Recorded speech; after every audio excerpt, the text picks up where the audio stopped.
I got the cash in the bags. 2007년 11월 6일 중국 운남성. 운남성의 소수민족과 여행객들이 한데 모여 노래를 부르고 춤을 추며 축제를 즐기고 있습니다. 시끌벅적 즐거운 축제 분위기에 갑자기 험상궂은 얼굴을 한 남성이 나타나 경찰서로 들어갑니다. 남성이 경찰서에 들어서자 경찰서 안 경찰들이 긴장한 얼굴로 그를 바라봅니다. 남성은 한참 뜸을 들이다 겨우 입을 때 말합니다. 내가 여자친구를 죽였어요. 여자친구는 지금 리왕 호텔에 있어요. 경찰은 곧장 남성이 말한 리왕 호텔로 출동합니다. 남성의 말은 사실이었습니다. 호텔방 침대에 한 여성이 아무 움직임 없이 누워 있습니다. 가까이 다가가 살펴보니 그녀는 이미 숨을 거둔 뒤였습니다.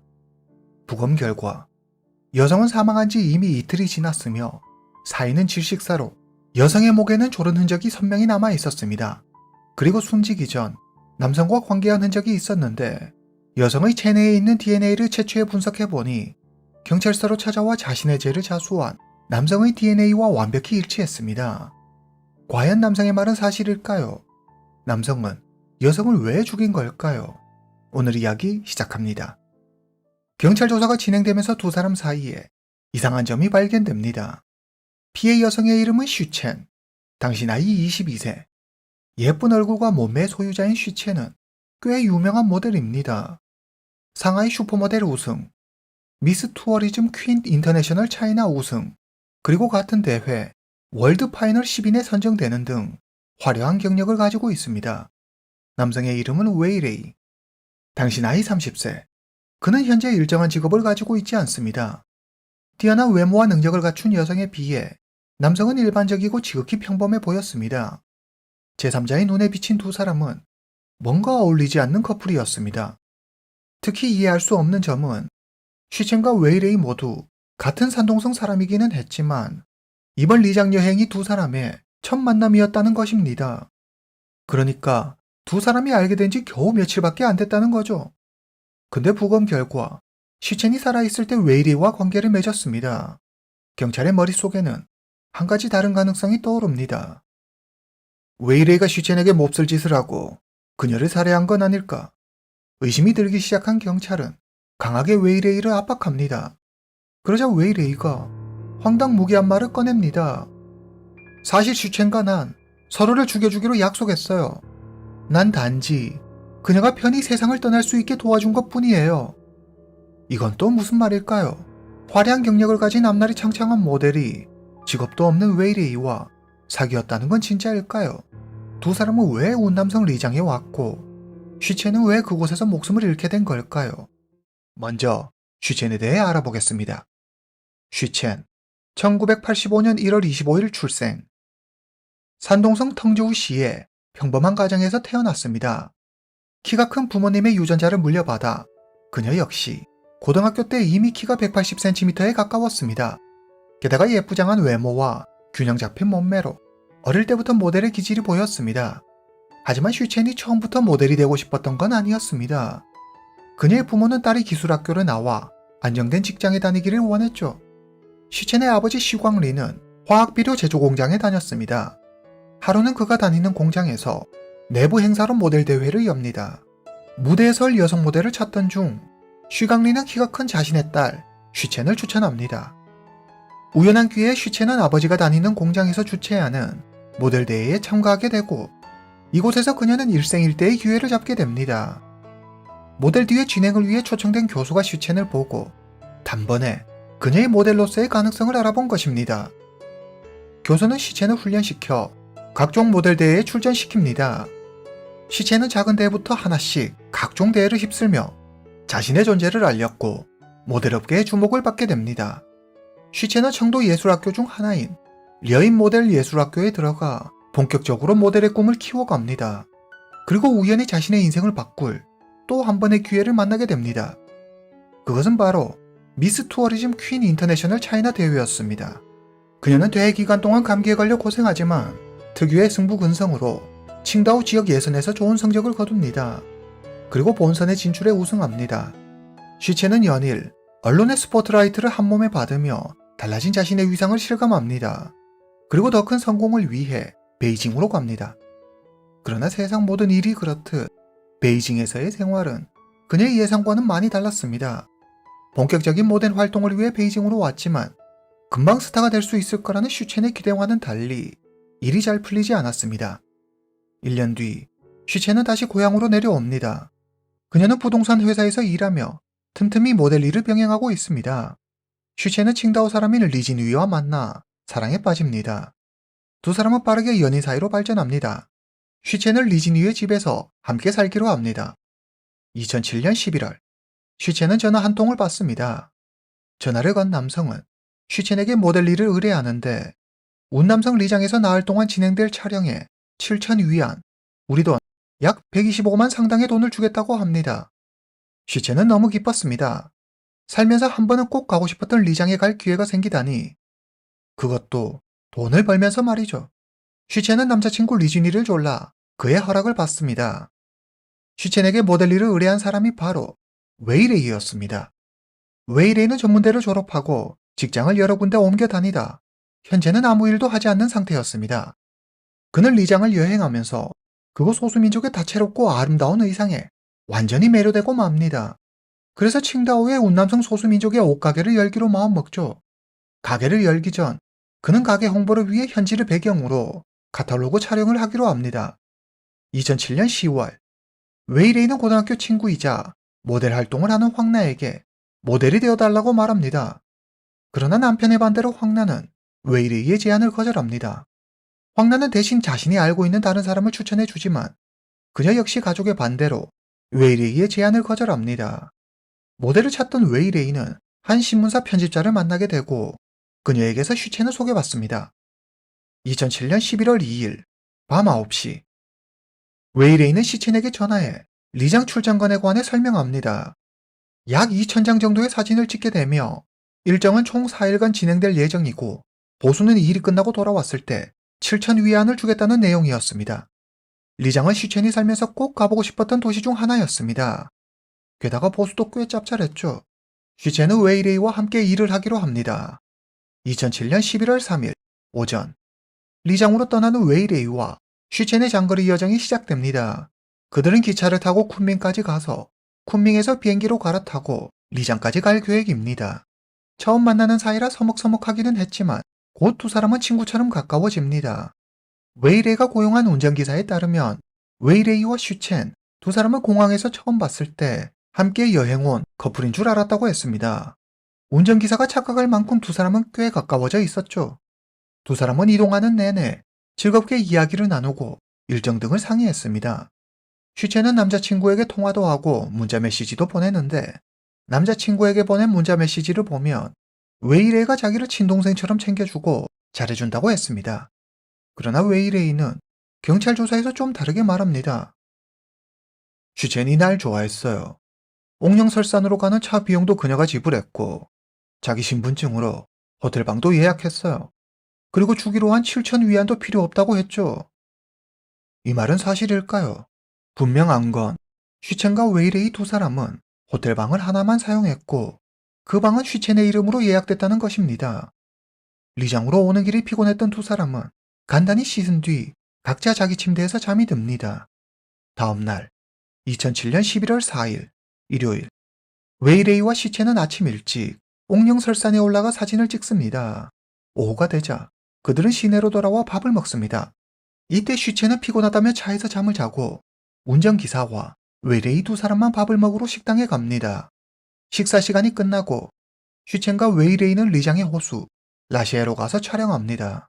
하루 일정을 마친 슈첸과 웨이레이는 약간의 과일과 과도, 보이차를 사서 호텔로 돌아옵니다. 여기까지는 일정대로 모든 일이 무난히 진행됩니다. 하지만 11월 4일 저녁, 슈첸이 목숨을 잃고 맙니다. 어떻게 된 일일까요? 지금부터의 이야기는 웨이레이의 일방적인 진술이라는 점을 참조해 주시기 바랍니다. 11월 4일 밤, 두 사람은 샤워를 하고 각자 침대에 앉아 과일을 먹으며 TV를 봅니다. 그러다 자연스럽게 이성과 연애에 관한 이야기를 나누게 되고 슈첸이 웨이레이에게 호감을 표시합니다. 웨이레이가 슈첸의 침대로 옮겨가고 슈첸은 그런 웨이레이를 거절하지 않습니다. 두 사람은 관계를 맺습니다. 두 번의 관계 후 웨이레이는 자신의 침대로 돌아옵니다. 두 사람은 새벽 3, 4시가 될 때까지 이야기를 나눕니다. 그런데 갑자기 슈첸이 심각한 이야기를 하기 시작합니다. 슈첸은 자기 삶이 너무 불행하며 앞으로 어떻게 살아가야 할지 살아갈 용기가 나지 않는다고 말합니다. 얼마쯤 이야기를 나누었을까요? 두 사람은 함께 세상을 떠나기로 합니다. 웨이레이가 자신이 먼저 죽겠다고 말하자 슈첸이 자기가 먼저라며 자신이 죽게 도와달라고 말합니다. 슈첸의 간절한 부탁을 외면할 수 없었던 웨이레이는 그녀의 목을 졸라 그녀가 죽도록 도와줍니다. 그렇게 그녀는 숨을 거두고 맙니다. 이제 순서는 웨이레이 자신입니다. 그는 과도를 들어 손목을 끊습니다. 그리고 침대에 누워 때가 되기를 기다립니다. 11월 5일 아침, 웨이레이가 눈을 뜹니다. 너무 약하게 손목을 그은 탓에 생명에는 아무 지장이 없었습니다. 웨이레이는 침대에 누워있는 슈첸을 바라봅니다. 그녀의 몸은 이미 싸늘히 식어 있었습니다. 웨이레이는 덜컥 겁이 났습니다. 어떻게 해야 할지 걱정이 된 웨이레이는 일단 슈첸의 신분증을 가지고 프론트 데스크로 가 하루 더 숙박을 연기합니다. 그리고 한 가지 말도 덧붙이죠. 내가 이미 방 청소를 했으니 우리 방은 청소할 필요 없어요. 알았죠? 이후 웨이레이는 카메라, 신분증, 보이차와 약간의 돈, 그리고 유서를 넣어 칭다오 부모님 앞으로 택배를 보냅니다. 그는 큰 과도와 콜라를 사서 호텔로 돌아옵니다. 그는 이제 진짜 슈첸을 따라가기로 마음먹습니다. 그런데 너무 무서웠습니다. 그는 연거푸 담배만 피워댈 뿐 계획은 실패로 돌아가고 맙니다.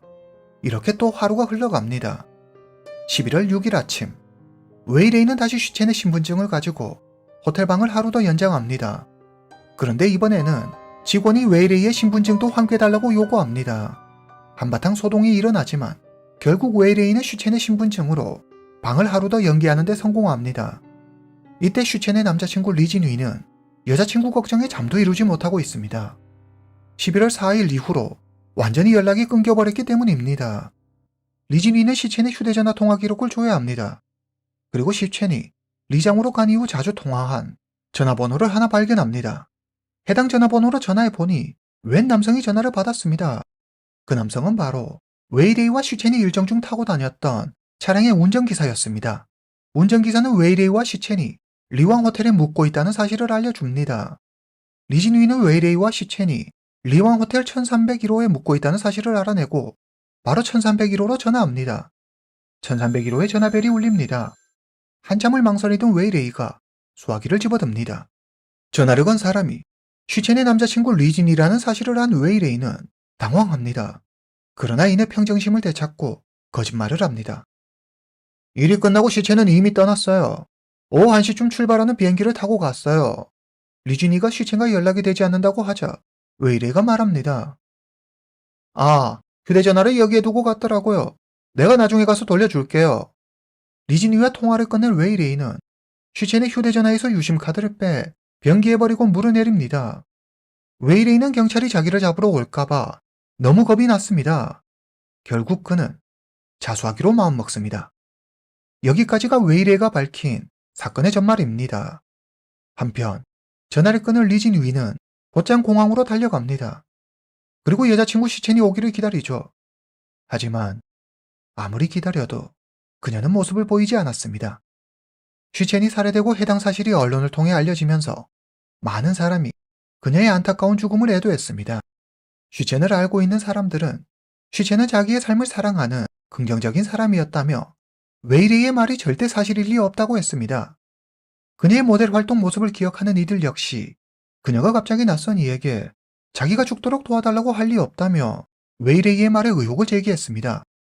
경찰 역시 웨이레이의 진술을 믿지 않았습니다. 경찰을 포함해 많은 사람들은 웨이레이가 슈첸에게 몹쓸 짓을 하고 그 과정에서 슈첸이 반항하자 그녀를 목 졸라 죽였을 것이라고 생각했습니다. 실제 그의 진술을 보면 많은 모순이 존재합니다.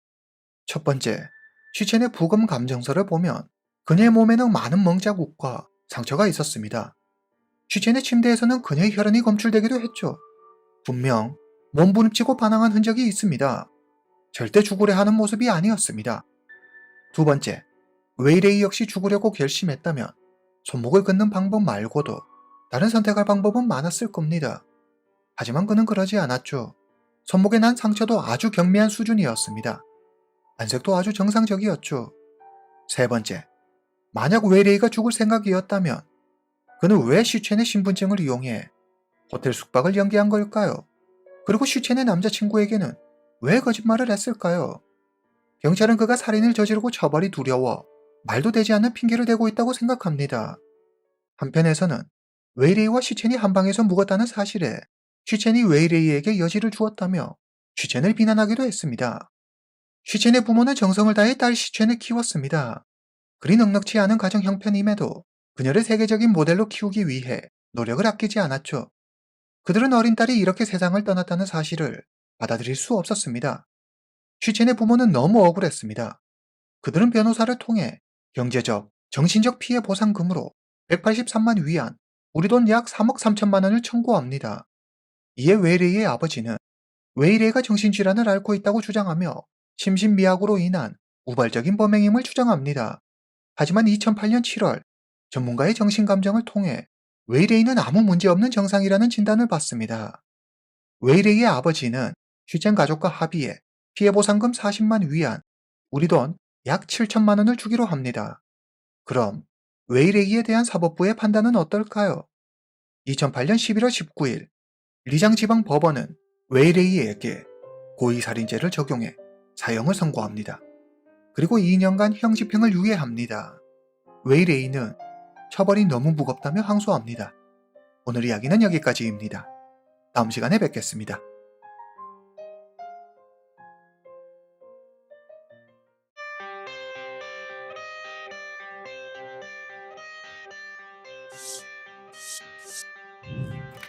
I got the cash in the bags. 내 삶이 망가지는 것 같았어요. 그래서 화가 났어요. 난 후회하지 않아요. 과거로 돌아간다고 해도 내 선택은 같아요. 영상 속 이 소녀는 자신의 손으로 쌍둥이 동생을 죽였습니다. 하지만 그녀의 부모는 피고인 측에 앉아 그녀를 변호했고 1000명이 넘는 사람이 그녀를 위해 법원에 탄원서를 제출합니다. 이 사건은 사회적으로 큰 이슈가 되어 언론의 관심을 받게 됩니다.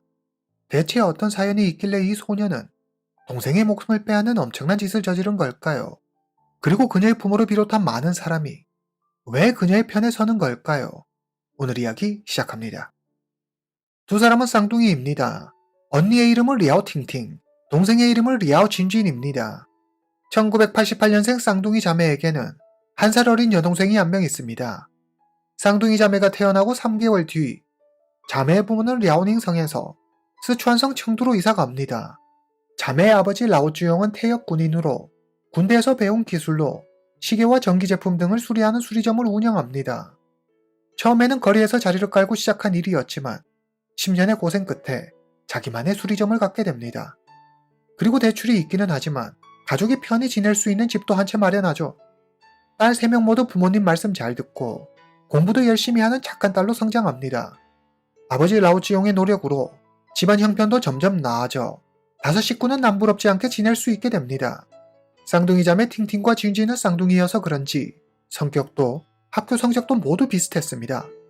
그러나 커가면서 동생 준진이 모든 면에서 언니 팅팅을 앞서가기 시작합니다.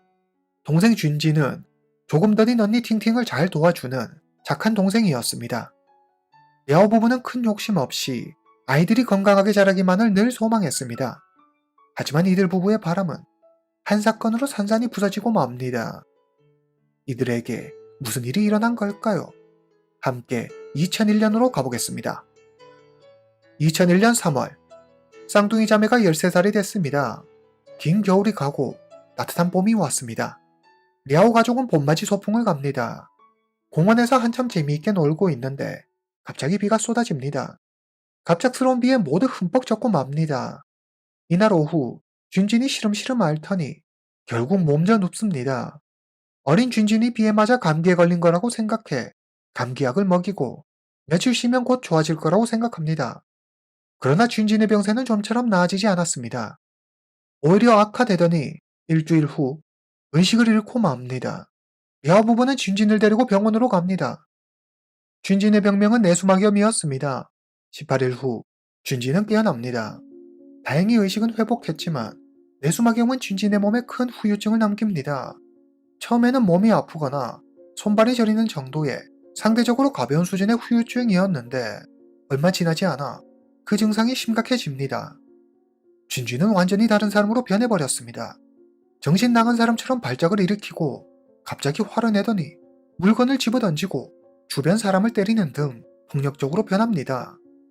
랴오 부부는 딸 준진을 데리고 전국에 유명하다는 병원은 모두 다 찾아다니지만 준진이 왜 이런 증상을 보이는지 원인조차 알아내지 못합니다.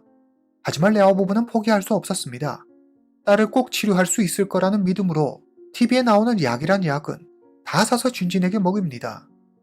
어느 날 랴오 부부는 준진과 비슷한 병을 고친다는 한 병원의 광고를 보게 됩니다. 그들은 집을 팔아 병원비를 마련합니다. 그리고 드디어 준진을 고칠 수 있다는 희망을 품고 그 광고에 나오는 병원을 찾아갑니다. 2004년 5월과 12월, 준진은 두 차례의 수술을 받습니다.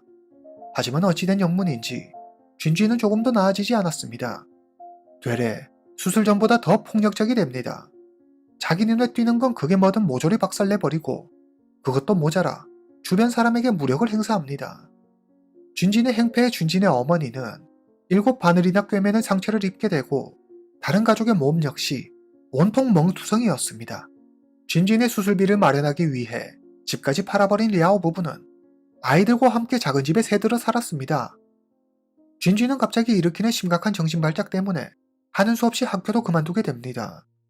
준진은 하루에도 몇 번씩 발작을 일으키며 집안에 있는 가구나 가전제품 등 손에 잡히는 게 무엇이든 눈에 보이는 게 무엇이든 모조리 부셔버렸습니다. 준진의 가족은 거의 매일 불안에 떨어야 했습니다. 준진의 증세는 날이 갈수록 더 심해집니다. 이제는 자기 몸에도 상처를 내기 시작합니다. 그 정도가 심해지자 딸 준진이 걱정될 랴오 부부는 준진의 안전을 위해 쇠사슬로 준진을 묶어놓습니다. 팅팅은 동생 준진이 발작을 일으킬 때 모습을 휴대전화로 찍어 준진이 제정신으로 돌아오면 찍어두었던 영상을 보여줍니다. 준진은 자신이 왜 쇠사슬로 묶여 있었는지 그 이유를 알게 되고 가족에게 진심으로 사죄하며 다시는 이런 행동을 하지 않겠다고 맹세합니다. 하지만 이건 하고 안 하고의 의지의 문제가 아니었습니다. 애초부터 준진이 스스로 통제할 수 있는 게 아니었습니다. 준진은 발작을 일으킬 때마다 완전히 다른 사람으로 변해 가족을 힘들게 합니다. 가족은 점차 지쳐갔습니다.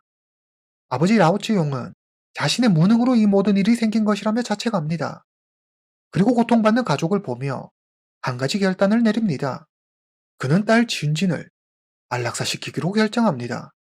라오츠용은 준진을 안락사시킬 병원을 알아봅니다. 그는 딸 준진을 데리고 집을 나갑니다. 하지만 이 같은 사실을 한 라오츠용의 부인이 남편 라오츠용과 딸 준진을 찾아 나섭니다.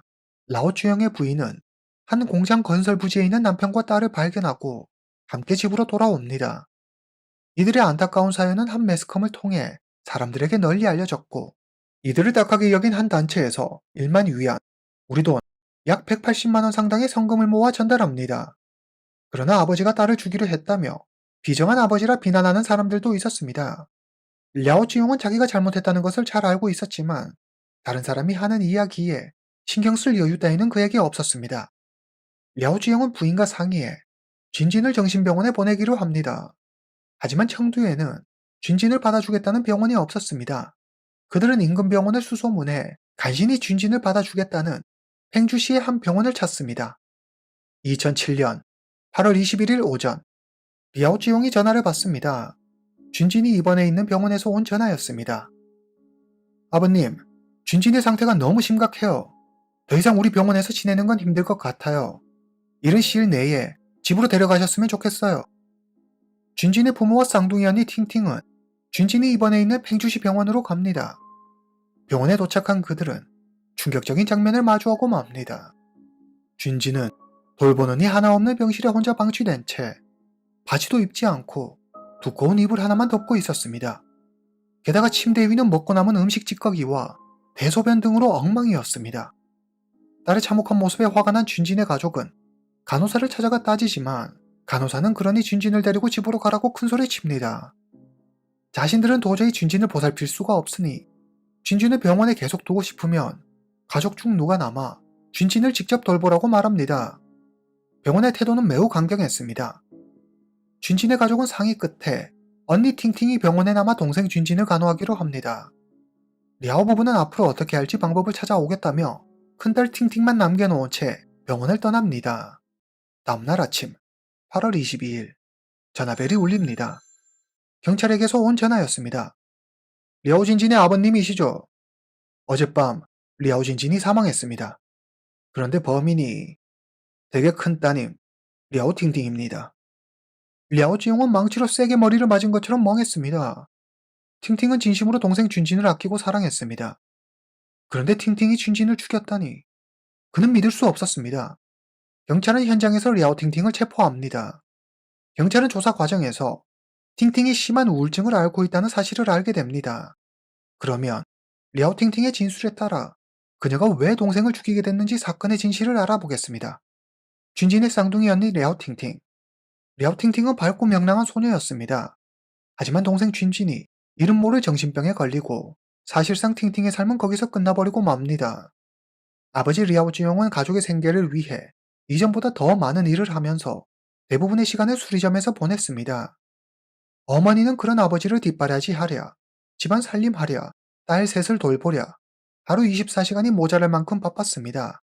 부모님 상황이 이렇다 보니 아픈 준진을 돌보는 일은 오롯이 언니 팅팅의 몫이었습니다. 팅팅은 학교 수업이 끝나고 집에 오면 동생 준진을 씻기고 머리를 빗겨주고 함께 밖으로 나가 자전거를 타고 놀았습니다. 꿈 많은 어린 소녀는 친구들과 어울려 노는 것 대신 아픈 동생을 돌보는 일에 자신의 시간을 모두 쏟아부어야 했습니다. 팅팅은 동생을 보살피는 일이 자신에게 맡겨진 임무라고 생각했습니다. 당연한 일이라고 여겼죠. 처음에는 그랬습니다. 하지만 2004년 16살이 된 팅팅은 고등학교에 들어갑니다. 그러나 고등학생이 된 팅팅의 생활은 이전과 크게 다르지 않았습니다. 학교 수업 끝나면 어김없이 동생 준진을 돌봐야 했습니다. 어머니는 팅팅에게 매주 22위안, 우리 돈 약 3,500원의 용돈을 주었습니다. 팅팅은 용돈을 받으면 동생들에게 맛있는 것도 사주고 동생들이 갖고 싶어 했던 물건들을 사주었습니다. 사람들의 눈에 팅팅은 여전히 밝고 사랑스러운 아이였지만 아무도 눈치채지 못했습니다. 팅팅이 속으로 병들어가고 있다는 사실을 말이죠. 동생 준진이 아프기 시작한 13살 이후부터 팅팅의 삶은 암흑 그 자체였습니다.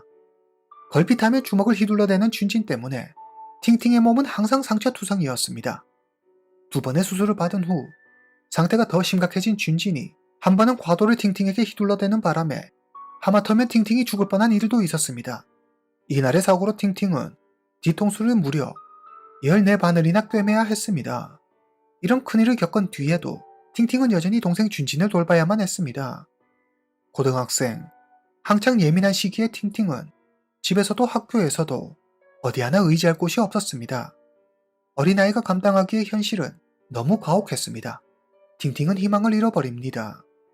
2007년 쌍둥이 자매 팅팅과 준진도 19살이 되었습니다. 2007년의 어느 날 밤 11시 30분 팅팅은 더 이상 삶에 대한 의지도 희망도 없다고 느낍니다. 팅팅은 이제 그만 힘겨운 삶의 무게를 내려놓고 싶었습니다. 팅팅은 동생이 먹는 진정제 배가를 집어삼키고 삶을 스스로 마감하려 합니다. 그러나 다행히도 어머니가 팅팅을 발견해 병원으로 옮겨져 치료받습니다. 3일 후 팅팅은 의식을 되찾습니다. 그녀의 부모는 큰딸 팅팅을 지키기 위해 준진을 팽주시에 있는 한 정신병원에 보내기로 합니다. 하지만 병원에서 더 이상 준진을 돌볼 수 없다는 연락을 받고 리아오 부부와 팅팅은 준진이 있는 병원으로 갑니다. 팅팅은 오랜만에 동생 준진을 마주합니다. 팅팅의 눈에 비친 동생 준진의 모습은 모두를 파멸로 이끄는 악마 같았습니다. 온 사방과 몸이 음식물 찌꺼기와 대소변으로 얼룩져 있었고 옷도 입지 않은 채 방치되어 있는 동생은 더럽고 혐오스러웠습니다. 팅팅은 생각합니다. 그래, 내가 이 모든 걸 끝내자. 부모님이 집으로 돌아가고 병원에 혼자 남은 팅팅은 동생 준진을 깨끗이 씻기고 머리를 빗긴 다음 새 옷으로 갈아입힙니다. 잠시 후 준진이 잠들자 팅팅은 베개로 준진의 얼굴을 누릅니다. 그리고 친한 친구에게 자신이 동생을 죽였다는 문자 메시지를 한 통 보냅니다. 새벽 3시 팅팅은 경찰에 전화해 자수합니다. 팽주시 인민법원에서 해당 사건에 대한 재판이 열립니다. 팅팅의 부모는 그동안 딸의 마음을 헤아리지 못한 자신들의 부족함을 자책합니다. 그들은 피고인 측 변호인석에 앉아 큰딸마저 잃을 수는 없다며 재판부에 선처를 호소합니다. 2008년 2월 26일 재판부는 리아오팅팅의 고의살인죄를 인정하지만 정신질환이 있는 동생을 오랜 시간 돌본 점, 자신 또한 우울증을 앓고 있다는 점, 피고인이 아직 어리다는 점 등을 고려해 유기징역 3년과 집행유예 5년을 선고합니다. 팅팅의 부모는 비교적 낮은 형벌을 선고한 재판부에 감사해 했습니다. 그들은 일상으로 돌아가 딸과 함께 행복한 삶을 살기로 합니다. 이제 모든 악몽은 끝이 났다고 생각했습니다. 하지만 재판이 끝나고 언론을 통해 해당 사건이 널리 알려지자 중국 사회에 큰 파문이 일었습니다. 팅팅의 상황을 이해한다며 팅팅과 그 가족을 응원하는 사람들도 있었지만 한편에서는 사람을 죽이는 큰 죄를 저질렀는데 그 형벌이 너무 가볍다며 팽주시 인민법원을 비난했습니다. 그들은 말합니다. 정신질환자라고 해도 그들도 엄연히 인권이 있으며 마땅히 보호받아야 합니다. 그런데 재판부의 결정은 정신질환자는 죽임을 당해도 괜찮다는 잘못된 인식을 심어줄 수 있습니다. 앞으로 사람들은 문제가 있다는 이유로 정신질환자의 목숨을 쉽게 빼앗을 수도 있습니다. 거센 여론의 압박을 못 이긴 법원은 재심을 결정합니다. 재판이 진행되는 동안 팅팅을 옹호하는 천여 명의 사람이 그녀를 위해 법원에 탄원서를 제출합니다. 2008년 7월 26일 법원은 세 차례의 심리를 거쳐 항소를 기각하고 원심 판결을 그대로 유지합니다. 여러분들은 언니 리아오팅팅의 행동을 어떻게 생각하시나요? 오늘 이야기는 여기까지입니다. 다음 시간에 뵙겠습니다.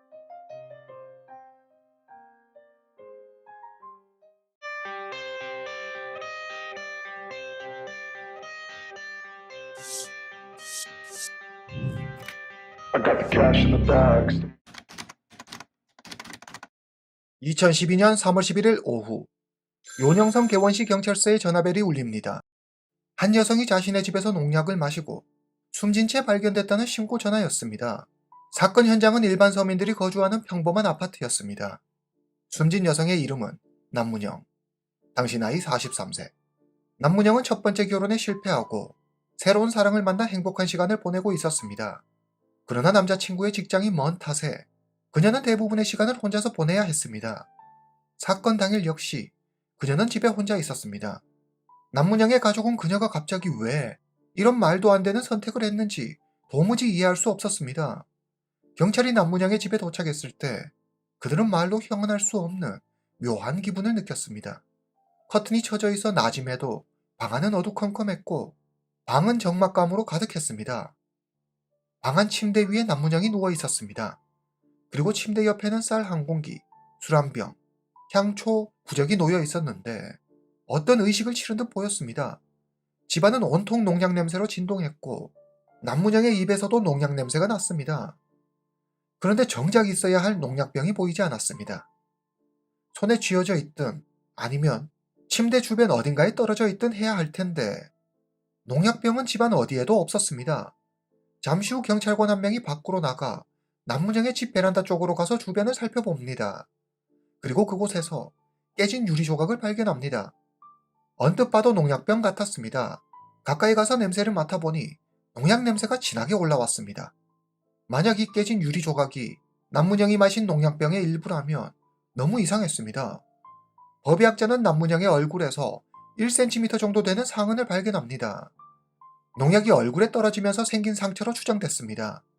얼굴에 떨어진 것만으로도 이렇게 상처를 남기는데 직접 농약을 마신다면 그 고통은 가히 상상하기 어려울 정도일 것입니다. 남문영의 침실과 베란다 사이의 거리는 약 10m 정도 됩니다. 만약 남문영의 집 베란다 바깥쪽 땅바닥에서 발견된 유리 조각이 남문영이 마신 농약병의 일부라면 그녀는 농약을 마신 상태에서 엄청난 고통을 참아가며 10m 거리의 베란다로 힘겹게 걸어가 굳이 밖으로 농약병을 던졌다는 건데 경찰은 일반적이지 않은 그녀의 행동을 이해할 수 없었습니다. 배후에 다른 사람이 있는 건 아닐까? 경찰은 의문을 가진 채 남문영의 가족을 만납니다. 그녀의 여동생의 말에 따르면 사건이 일어나기 며칠 전부터 남문영은 누군가로부터 매일 문자 메시지를 받았다고 했습니다. 특히 밤만 되면 남문영은 문자를 확인하느라 새벽이 되어서야 겨우 잠에 들었다고 합니다. 남문영의 어머니 역시 최근 딸의 모습이 좀 불안해 보였다고 했습니다. 특히 문자 알림 소리에 예민하게 반응하며 긴장된 얼굴로 휴대전화를 손에 놓지 못했다고 합니다. 그녀의 가족은 남문영이 어떤 신변의 위협을 받고 있었던 것은 아닌지 걱정했습니다. 가족의 예상대로 그녀의 죽음과 문자 메시지에 어떤 관련이 있는 건 아닐까요? 경찰은 가족의 동의를 얻어 남문영의 휴대전화 비밀번호를 해제한 후 문자 메시지를 비롯한 휴대전화 기록을 확인합니다. 휴대전화 수신함에는 엄청난 양의 문자 메시지가 와 있었는데 개원 씨가 아닌 타 지역 번호로 온 문자 메시지였습니다. 발신자의 이름은 따로 저장돼 있지 않았습니다. 문자 메시지 대다수가 남문영이 목숨을 끊지 않으면 가족이 해를 당하거나 위험해질 거라는 내용이었습니다. 남문영이 문자 메시지를 받은 시간은 주로 밤으로 하루 평균 40에서 50건씩 그녀는 보름 만에 알 수 없는 이로부터 500건이 넘는 문자 메시지를 받았습니다. 남문영의 가족도 문자를 보낸 이가 누구인지 알지 못했습니다. 문자는 위협, 협박, 저주 등의 내용으로 가득 차 있었습니다. 경찰은 메시지를 확인하던 중 이상함을 감지합니다. 7월 29일에 죽으면 안 될까요? 안 돼. 꼭 3월 11일에 농약을 마셔야 해. 이런 식으로 의문의 상대는 남문영의 죽음을 구체적으로 지시하는 듯한 문자를 반복해서 보냅니다. 대체 이 사람은 누구길래 남문영에게 죽기를 지시하고 그녀를 조종한 걸까요? 남문영의 가족은 이 같은 사실을 알고 있었을까요? 그녀의 가족은 이런 사실을 전혀 눈치채지 못했다고 했습니다. 가족에게조차 그녀는 자신이 이런 협박을 당하고 있다는 사실을 알리지 않았습니다. 의문의 상대는 남문영에게 죽음을 강요한 것뿐만이 아니라 어떻게 죽을지 그 방법까지 자세하게 지시하고 요구했습니다. 남문영은 의문의 상대가 시키는 대로 자신이 어떻게 죽어야 할지 그와 상의하고 있었습니다. 수면제를 먹으면 좀 편할 거야. 그래, 수면제를 먹도록 해. 몇 번이나 사보려고 했는데 도저히 그만큼 많은 양을 살 수가 없어요. 혹시 다른 방법은 없을까요? 그러면 농약은 구하기도 쉽고 그냥 마시기만 하면 되니 혹시 그러면 저 대신 좀 사주실 수 있나요? 농약을 샀어. 당신 차 조수석에 놔뒀어. 이 문자 메시지를 마지막으로 두 사람의 대화는 끝이 납니다. 남문영은 이해하기 어려울 만큼 의문의 상대를 무조건 신뢰하고 따랐습니다. 심지어 존경하는 듯한 느낌까지 주었죠. 그의 말을 조금도 의심하거나 거역하지 않고 순응했습니다. 대체 두 사람은 무슨 관계일까요? 이 의문의 상대가 무슨 신비한 능력이라도 가지고 있는 걸까요?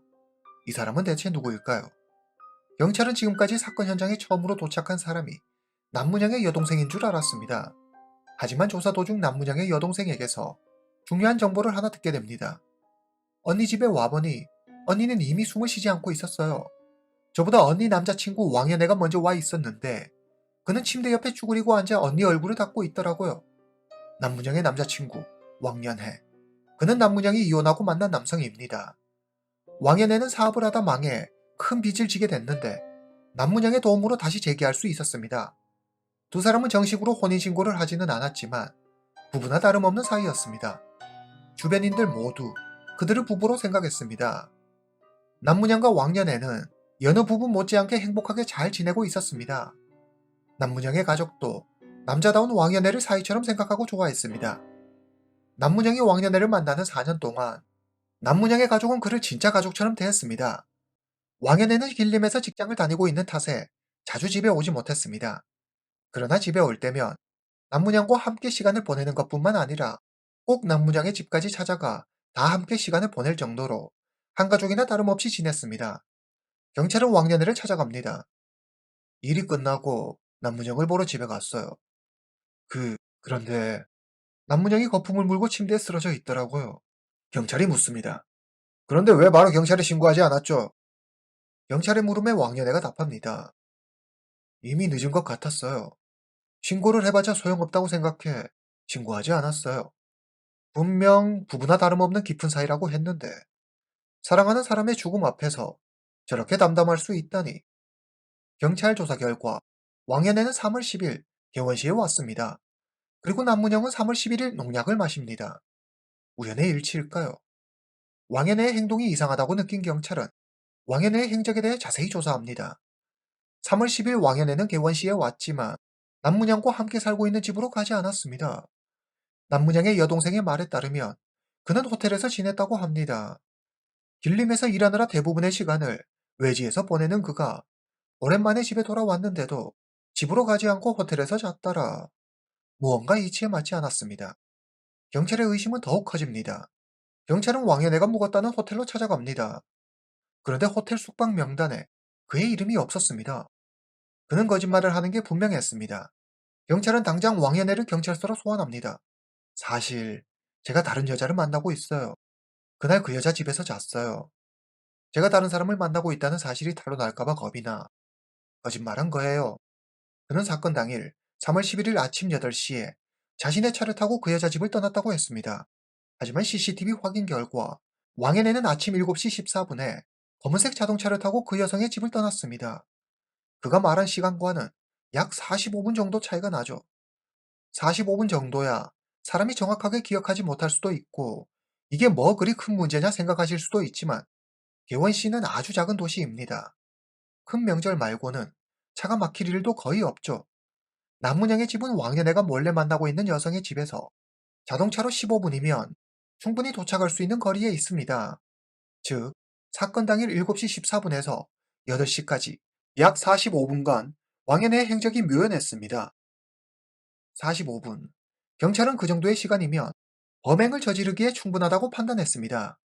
경찰이 그를 강하게 압박하자 왕연애는 떠듬떠듬 어설픈 핑계를 댑니다. 길에서 뭘 좀 했던 것 같은데 잘 기억이 안 나요. 경찰은 그의 행동과 말투에서 그가 무언가를 숨기고 있다는 것을 눈치챕니다.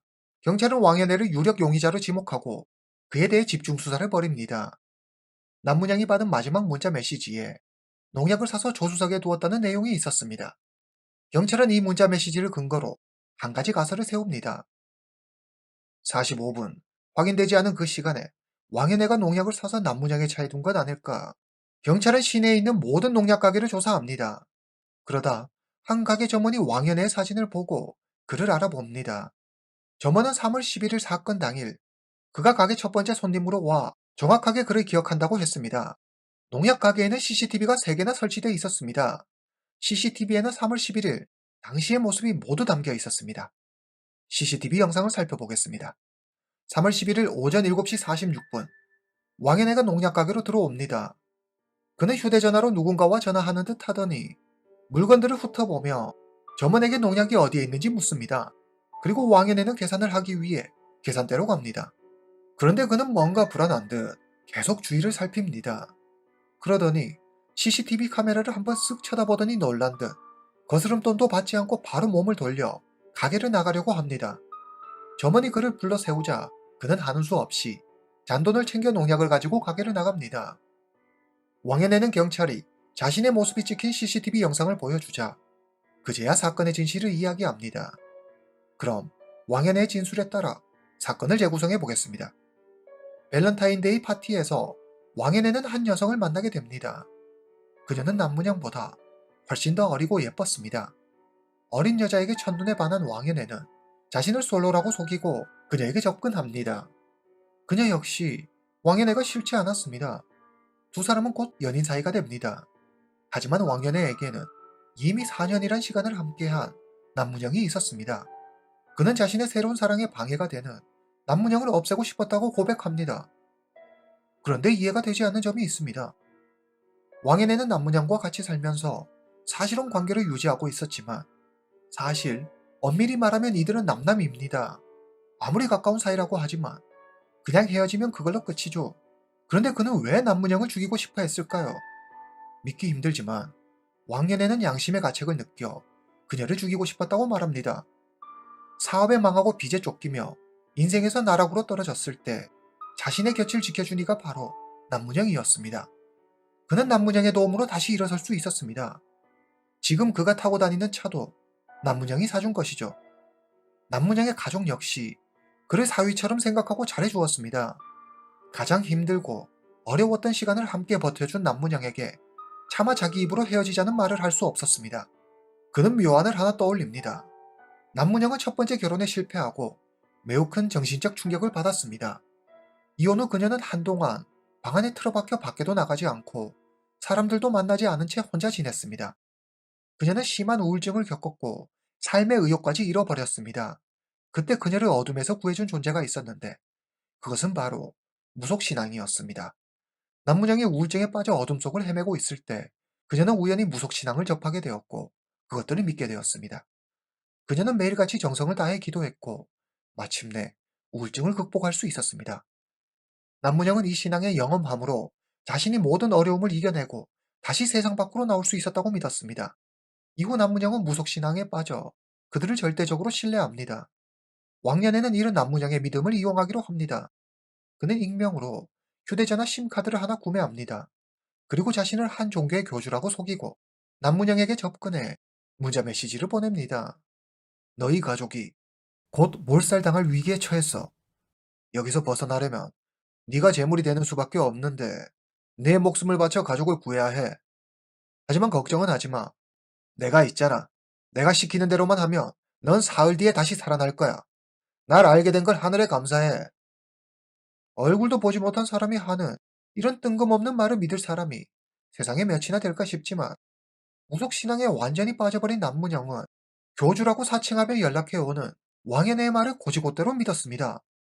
그녀는 며칠을 고민한 끝에 가족들을 살리기 위해 자신이 제물이 되기로 합니다.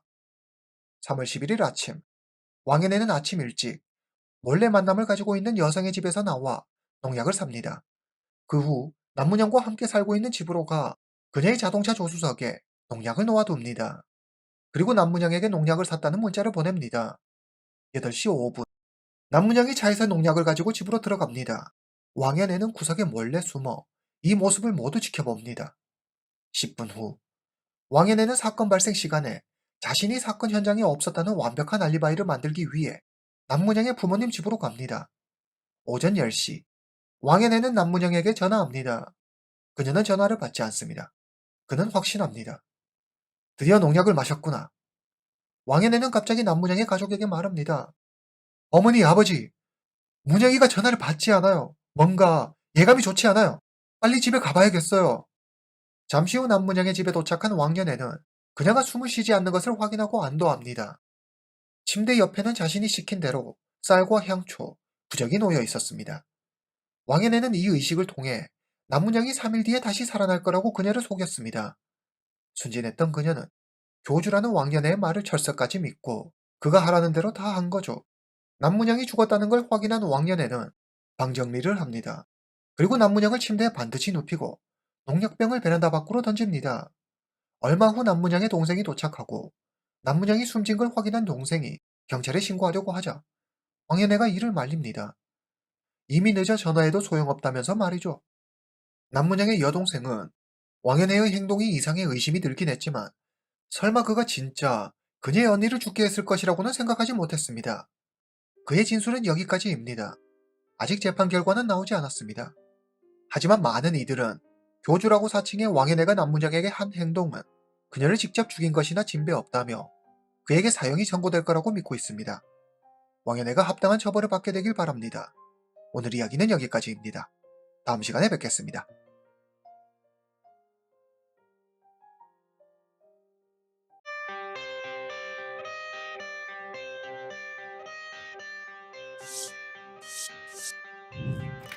I got the cash in the bags.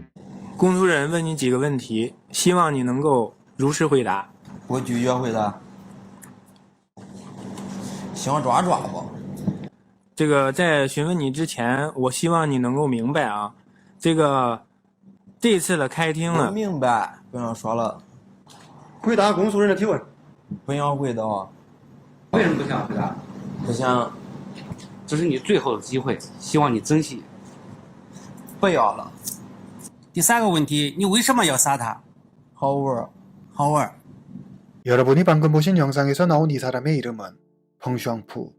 그는 여자친구를 살해한 혐의로 경찰에 체포돼 재판에 넘겨졌습니다. 펑슈앙푸는 재판받는 내내 시종일관 법원과 유가족을 조롱하는 듯한 모습을 보였습니다. 중국 언론은 그를 파렴치한 범죄자라며 거세게 비난했습니다. 그는 대체 왜 이러는 걸까요? 함께 2010년 꽃향기 가득한 봄의 5월로 가보겠습니다. 2010년 5월의 어느 늦은 밤, 허난성 옌진형 경찰서에 한 통의 신고 전화가 걸려옵니다. 22살 된 딸이 집에서 살해됐다는 내용이었습니다. 경찰은 즉시 현장으로 출동합니다. 경찰이 현장에 도착했을 때 안타깝게도 피해 여성은 이미 숨진 상태였습니다. 감식 결과 여성의 몸에는 흉기에 찔린 상처가 10군데 넘게 있었고 날카로운 흉기가 심장을 관통하며 과다출혈로 사망한 것으로 밝혀집니다. 사건 현장에 있던 피해 여성의 부모는 조금 전까지만 해도 환하게 웃고 있었다며 망연자실했습니다. 피해 여성의 이름은 샤오위. 그녀는 보통 자기 전 방문을 잠그지 않고 잠자리에 듭니다. 그래서 범인이 여성의 방에 쉽게 들어가 범행을 저지를 수 있었죠. 샤오위 어머니의 말에 따르면 사건 당일 밤 9시 남편과 딸 샤오위가 먼저 잠자리에 듭니다. 어머니는 대문을 잠그고 거실에 혼자 남아 집안일을 마무리하고 있었습니다. 그런데 얼마 후 마당에서 바스락거리는 소리가 들렸습니다. 그녀는 창문을 열고 소리칩니다. 누구야? 어머니는 밖으로 나가 마당 이곳저곳을 둘러봅니다. 잠시 후 딸의 비명소리가 들립니다. 살려주세요! 어머니는 재빨리 딸의 방으로 달려가 불을 켭니다. 그런데 웬 남성이 딸에게 흉기를 휘두르고 있는 게 아니겠습니까? 어머니는 너무 놀라 그 자리에 털썩 주저앉고 맙니다. 남성은 그 틈에 마당으로 나가 담을 넘어 어둠 속으로 사라집니다. 경찰은 사건 현장을 봉쇄하고 조사를 벌입니다. 대문과 잠금 장치는 부서져 있지 않았지만 마당 담을 넘어온 흔적을 발견합니다. 귀중품과 현금 등은 그대로 있었고 피해자 외에 다친 사람은 없었습니다. 범인은 담을 넘어 집 안으로 들어가 곧장 샤오이의 방으로 갔습니다. 그의 목적은 분명했습니다. 바로 샤오이였습니다. 사건 현장과 샤오이의 상태를 본 경찰은 원한에 의한 면식범의 소행이라 판단합니다. 샤오이의 휴대전화 통화 기록을 조회해보니 그녀는 마지막으로 전 남자친구 펑주앙푸에게 걸려온 전화를 받았습니다. 경찰은 샤오이의 전 남자친구 펑주앙푸를 유력 용의자로 지목하고 추적에 나섭니다. 펑주앙푸는 지금 어디에 있는 걸까요? 경찰은 두 팀으로 나눠 그의 행적을 쫓습니다. 한 팀은 샤오이의 집에 남아 펑주앙푸가 남겼을 것으로 추정되는 흔적들을 조사하고 또 다른 팀은 펑주앙푸의 고향집으로 갑니다. 샤오이의 집에 남아 수사를 이어가던 경찰은 샤오이의 집에서 신발 자국을 마당 담장 주변에서 떨어져 있는 검은색 선글라스를 발견합니다. 펑주앙푸의 고향집으로 간 경찰은 그의 가족과 이웃들을 만나지만 그들은 최근 펑주앙푸를 본 적이 없다고 말합니다. 그는 범행을 저지르고 잠적한 것으로 보입니다. 다음날 날이 밝자 경찰은 샤오이의 집에서부터 길게 이어진 핏자국을 발견합니다. 핏자국은 사건 현장인 샤오이의 집에서부터 약 1km 떨어진 밀밭까지 이어져 있었습니다. DNA 분석 결과 피는 샤오이의 것이 아니었습니다. 그렇다면 펑주앙푸의 것일 확률이 매우 높았습니다. 피의 양으로 보아 그는 꽤 깊은 상처를 입은 듯 보였습니다. 크게 다친 상태에서 멀리 도망가기는 어려울 것으로 보고 경찰은 그가 밀밭 어딘가에 숨어 있을 것으로 생각합니다. 얼마 뒤 경찰은 한 농민으로부터 중요한 제보를 하나 받습니다. 밀밭에서 일하고 있는데 어떤 남자가 상의도 입지 않은 채 쓰러져 있는 걸 봤어요. 경찰은 대규모 인력과 경찰견을 동원해 밀밭과 그 일대를 수색하기 시작합니다. 그리고 곧 의식을 잃고 밀밭에 쓰러져 있는 펑주앙푸를 발견합니다. 발견 당시 그는 온몸이 피투성이었고 범행 도구로 보이는 흉기를 손에 쥐고 있었습니다. 경찰은 그를 체포합니다. 지난밤 사건 현장인 샤오이의 집에서 경찰이 발견한 신발 자국은 펑주앙푸의 신발 크기와 똑같았고 마당 담장 주변에서 발견한 검은색 선글라스에 남아있던 DNA 역시 펑주앙푸의 DNA와 완벽히 일치했습니다. 누가 봐도 범인은 펑주앙푸였습니다. 경찰에 체포된 펑주앙푸는 사건 당일 밤 자신이 샤오이의 집에 침입해 그녀를 살해했다며 자신의 범행을 숨김없이 말하고 되레 당당한 모습을 보입니다. 그러나 경찰이 범행 동기를 묻자 그는 입을 꾹 다문 채 아무 말도 하지 않습니다. 이후 법정에선 그는 시종일관 비협조적인 태도를 일관하며 비아냥거리고 피해 여성과 그 유가족을 모욕하기도 했습니다. 2010년 12월 21일 펑주앙푸에 대한 재판이 열립니다. 법정에서 그는 대체 샤오이를 왜 죽였냐는 샤오이 아버지의 물음에 재밌으니까 라는 대답으로 사람들의 분노를 삽니다. 펑주앙푸의 부모는 아들의 이런 모습에 매우 초조해집니다. 어떻게든 아들이 사형만은 피하기를 바랬습니다.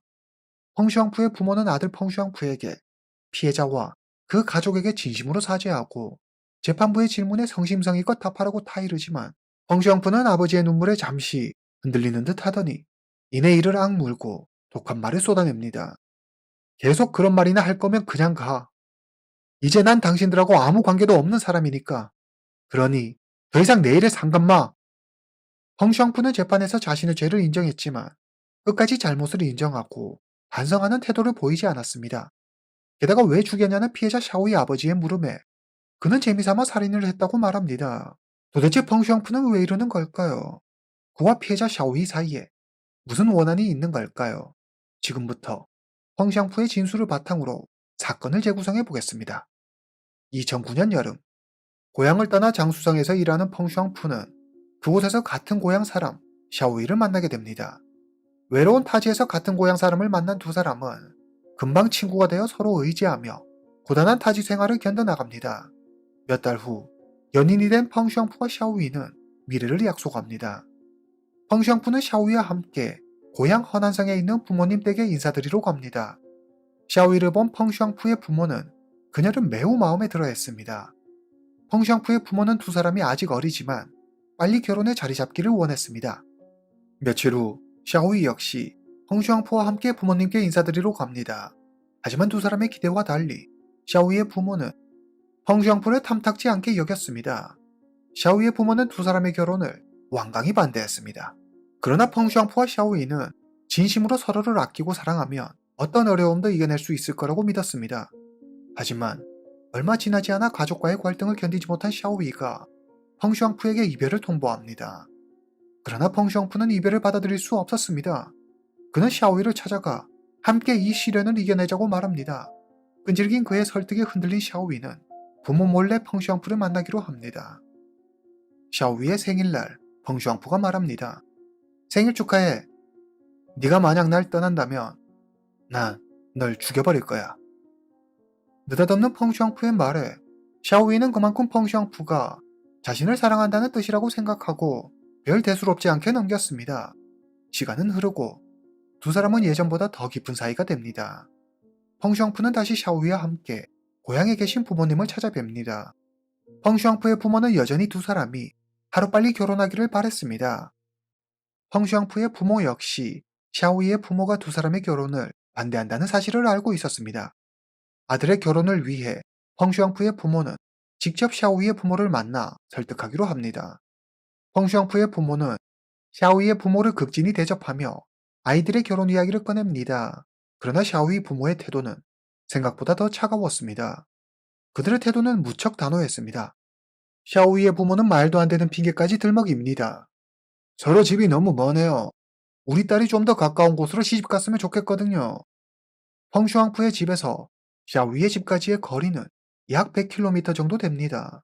생각에 따라 멀다고 느낄 수도 있지만 사실 중국 면적을 따져볼 때 100km는 그리 먼 거리가 아닙니다. 오히려 가까운 측에 속하죠. 펑슈앙푸와 그의 부모는 이들이 말도 안 되는 핑계를 대는 줄 뻔히 알면서도 샤오이 부모의 완강한 태도에 그만 주눅이 들어 말문이 막힙니다. 두 집안의 분위기는 그야말로 최악이었습니다. 그런데 순간 펑슈앙푸가 무릎을 꿇고 결혼을 허락해달라고 간청합니다. 아버님, 어머님, 제가 두 분 계신 곳에서 새로 집을 마련하겠습니다. 그리고 그 집에서 두 분을 모시고 살게요. 제발 샤오이와의 결혼을 허락해주세요. 펑슈앙푸의 간청에도 샤오이 부모는 끄떡도 하지 않았습니다. 그들은 가난한 펑슈앙푸와 그의 집안이 마음에 들지 않았습니다. 샤오이의 부모는 애당초 결혼을 허락할 마음이 없었죠. 양쪽 집안의 어색했던 만남은 이대로 끝이 나고 펑슈앙푸는 깊은 슬픔에 빠집니다. 양가 부모님들과 만난 이후 샤오이는 다시 한번 펑슈앙푸에게 이별을 통보합니다. 하지만 여기서 포기할 펑슈앙푸가 아니었습니다. 그는 끈질기게 샤오이에게 매달렸습니다. 펑슈앙푸는 매일 샤오이에게 전화에 매달렸습니다. 그의 전화에 지친 샤오이가 더 이상 전화를 받지 않자 그는 샤오이의 집으로 전화합니다. 화가 난 샤오이는 전화선을 뽑아버립니다. 이런 샤오이의 행동은 펑슈앙푸를 자극했고 그는 크게 분노합니다. 한때는 가장 사랑했던 여자였지만 변해버린 그녀를 용서할 수 없었습니다. 네가 전화를 안 받으니 내가 직접 찾아갈 수밖에. 지금 너의 선택을 꼭 후회하게 만들어주겠어. 널 갖지 못할 바엔 완전히 망가뜨려주지. 2010년 5월 24일 펑슈왕푸는 허난성 신샹시에서 범행 도구를 삽니다. 그리고 샤오위의 집이 있는 옌진현으로 갑니다. 밤 9시, 펑슈왕푸는 샤오위의 집 근처에 숨어 기회를 엿보고 있습니다. 잠시 후 샤오위 방에 불이 꺼집니다. 그는 담을 넘어 마당을 가로질러 곧장 샤오위의 방으로 향합니다. 그리고 흉기를 꺼내 자고 있는 그녀를 공격합니다. 펑슈왕푸는 원래 그녀를 죽이고 자기도 그녀를 뒤따라갈 생각이었습니다. 하지만 막상 때가 되니 용기가 나지 않았습니다. 그는 자신의 등을 몇 번 찌르고는 도망칩니다. 그러나 피를 많이 흘린 탓에 멀리 도망가지 못하고 경찰에 잡힐 때까지 정신을 잃고 밀밭에 쓰러져 있었습니다. 여기까지가 사건의 전말입니다. 2010년 12월 30일 허난성 신장시 중급인민법원은 펑슈왕푸에게 사형을 선고합니다. 그는 판결에 불복해 즉각 항소하지만 고등법원은 이를 기각하고 원심 판결을 유지합니다. 오늘 이야기는 여기까지입니다. 다음 시간에 뵙겠습니다.